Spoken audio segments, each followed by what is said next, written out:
इस वीडियो में आज मैं आपको सिखाऊंगा कि बॉक्सिंग में एंट्री कैसे लेते हैं और क्या सही तरीका है। अंडरस्टैंड दिस इज एंट्री पंच। तो एंट्री लेने के लिए हमेशा लीड लेग यूज होता है, ठीक है, रियर नहीं। अगर मैं रियर लेग यूज करूंगा उससे होगा क्या, मेरा अपोनेंट मेरे को भाप लेगा, उसको दिख जाएगा। अगर मैं पीछे वाले पैर से मोमेंटम करूंगा, देखो बॉडी मूव करते हुए दिखी ना, हम्म। तो इसलिए मैं रियल लेग से एंट्री नहीं लूंगा कभी भी। मैं लीड लेग यूज करूंगा क्योंकि लीड लेग मेरा ऑलरेडी आ गया है अपोनेंट के पास, तो वो बहुत स्नीकी मूव होगा। सो मैं यहां हूं, अगर मैं इसको ऐसे करूंगा तो वो मोमेंटम इतना ज्यादा शो नहीं करेगा, वो क्विक मोमेंटम होगा। बट जब मैं पीछे से ले रहा हूं तो मेरी होल बॉडी मूव करते हुए दिख रही है, जो कि बहुत ज्यादा वाइड मोमेंटम है, बहुत ज्यादा, ठीक है। तो मैं क्या करूंगा, जब मैं राइट अपरकट लूंगा तो मैं लीड लेग से स्टेप इन करूंगा एंट्री लेने के लिए। सो वन, ठीक है। और जब मैं लेफ्ट हुक लूंगा तो मैं रियर लेग से स्टेप इन करूंगा, ठीक है। और जब मैं क्रॉस थ्रो करूंगा तो मैं लीड लेग से दोबारा स्टेप इन करूंगा। तो मैं थोड़ा सा बेंड डाउन होऊंगा ताकि मेरा अपोनेंट मेरे को रीड ना कर पाए, क्योंकि अगर मैं स्ट्रेट जेस्टर रखूंगा, स्ट्रेट पोस्चर रखूंगा, उससे मैं काफी टेंस लगूंगा। अगर मैं ऐसे खड़ा हो जाऊंगा और ऐसे स्टेयर करता रहूंगा, घूरता रहूंगा, तो मेरा अपोनेंट अलर्ट हो जाएगा कि ये कुछ प्लान आउट करने जा रहा है, कुछ सेटअप करने जा रहा है। तो मैं हमेशा ऑलरेडी इंटेंस पोजीशन में रहूंगा, हंट पोजीशन में रहूंगा।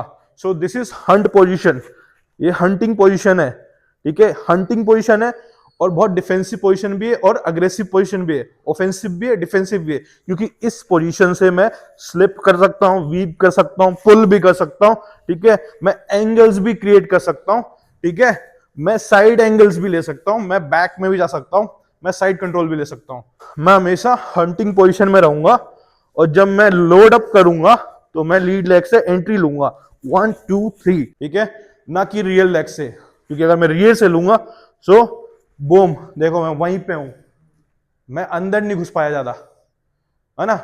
पैरों का फर्क देखना, कैमरा में एक बार मेरे पैर पे जूम कर दो, देखो जब मैं राइट से स्टेप करूंगा तो मेरा कितना स्टेप हुआ, हम्म। क्या मैं अंदर एंट्री ले पाया? नहीं ले यस। पाया। अब जब मैं लेफ्ट लेग यूज करूंगा, देखो मैं अंदर बढ़ा ना, आगे की तरफ मैं फॉरवर्ड मूव हुआ। इसलिए मैंने कहा कि एंट्री लेने के लिए हमेशा लीड लेग का यूज होता है, ना कि रियल लेग का। सो मेरा क्वेश्चन ये है सर कि अगर हम एंट्री लेते हैं फ्रंट से, ठीक है, अभी मेरे को अपोनेंट को अपरकट मारना है और मैं आपका जो बोला आपने कि लीड लेग से फॉरवर्ड जाना है, मैं लीड लेग से फॉरवर्ड जाऊंगा, तो आपका जो है थोड़ा सा पैर उठता नहीं है, बट जब when I am going for uppercut मेरा हल्का ये, तो इसके बाद मेरे को इसको मारने में मैं यहीं पे स्टक कर गया, मुझे और आगे जाना है क्योंकि ये होगा फिर ये जाना है, तो वहां पे उस स्टक पोजीशन को मैं कैसे टैकल करूं? जैसा कि मैंने वीडियो में बताया था कि लीड लेग से एंट्री लेना है। आपने देखा होगा इसने रियर लेग से एंट्री स्टार्ट करी थी, इसलिए वो वहां पे स्टक हुआ। पैर उठने का रीजन ये था कि लीड लेग तो लिया, बट लीड लेग के साथ रियर लेग भी साथ में ले लिया, ठीक है। जब मैं एंट्री लूंगा और मैं स्नीकी वे में एंट्री लूंगा तो मैं दोनों लेग्स को एक साथ नहीं लूंगा, सिंगल लेग लूंगा। अगर मेरे को चोरी छुपे डिस्टेंस क्लोज करनी है ना, जैसे सपोज तरुण मेरे सामने है, ठीक है, मैं एग्जांपल देता हूं, आप देखना। हम दोनों एक आइडियल रेंज पे खड़े, ये कौन सी रेंज है? लॉन्ग रेंज, ठीक है। मेरा हाथ भी पूरा खुल रहा है, उसका भी पूरा खुल रहा है। अब मैं इसको मिडल में कन्वर्ट करूंगा, कैसे? मैं मिडल में इसको कन्वर्ट कैसे करूंगा, मैं अपना लीड लेग को अंदर डाल दूंगा। अब मैं आ गया मिडल रेंज पे, ठीक है, ये मिडल रेंज हो गई, ठीक है। अब इसी वे में मैं फाइट जब करूंगा तो मेरा जो रियल लेग होगा मैं उसको स्नीकी वे में स्लाइड इन करूंगा, हाँ, ठीक है, ताकि मैं दोबारा ये वाला पैर अंदर डाल सकूं। अब मैं आ गया एकदम क्लोज रेंज में, ठीक है। तो जब तुम कर रहे हो ना कॉम्बिनेशन, तो तुम क्या कर रहे हो, राइट अपरकट लेते हुए दोनों से स्टेप कर रहे हो इक्वली। मैंने बोला था कि 1 बाय 1, ये मैंने किया। 1 मेरा वही है, राइट लेग। 2 क्योंकि उस पर स्टेप करना है, ठीक है। फिर 3 रिलीज, क्योंकि मैंने बोला एंट्री पंच है। एंट्री का मतलब होता है कि अंदर घुसना। जब आपने ऑलरेडी राइट अपरकट पे राइट स्टेपिंग कर ली है, तो फिर आप और स्टेप करोगे तो क्या होगा, डिसबैलेंस होगे, क्योंकि बहुत नैरो हो जाओगे, बहुत क्लोज पैरों का गैप हो जाएगा, जिससे कि आप पावर भी नहीं जनरेट कर पाओगे और बैलेंस भी नहीं बना पाओगे। तो इसलिए कहते हैं कि टेक्स्ट बुक बॉक्सिंग आनी बहुत जरूरी है, क्योंकि टेक्स्ट बुक बॉक्सिंग हमें सिखाती है कि कोऑर्डिनेट कैसे करते हैं पंच के साथ।